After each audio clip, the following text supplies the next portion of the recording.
How might Trump's return impact the uncertain world we live in? In his victory speech, he promised he would stop wars and not start one. I'm joined by our Europe editor, James Mates. What might this mean for Ukraine, first of all, and indeed the entire continent? Well, it is uncertainty, exactly as you say. In some ways, Trump makes a virtue of unpredictability, which is, of course, the last thing the Ukrainians want to hear. Now, they're putting a brave face on it. President Zelensky has immediately congratulated Trump on his impressive election victory, as he put it. He praised Trump's decisive leadership, which can bring just peace to Ukraine closer. And it's very interesting he uses the term there, just peace, not the words victory, because I think it's pretty clear that Trump has said he'll end the war in 24 hours. Some of the people around him, including his vice president, say they want to cut off all aid. I don't think either of those two things are going to happen, but certainly there's going to be significantly more pressure on the Ukrainians to do a deal. Into that comes a whole European problem that if the Americans are going to cut back on aid, can the Europeans step in? Do they simply have the industrial capacity to produce the weapons that Ukraine needs?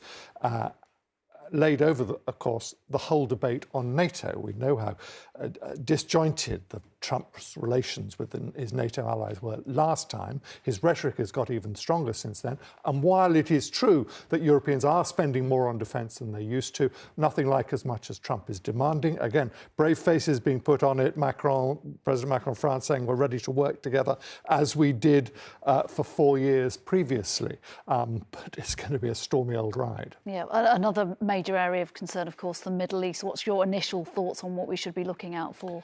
Well, will Trump give Israel a freer hand even than it's been given by the Biden administration?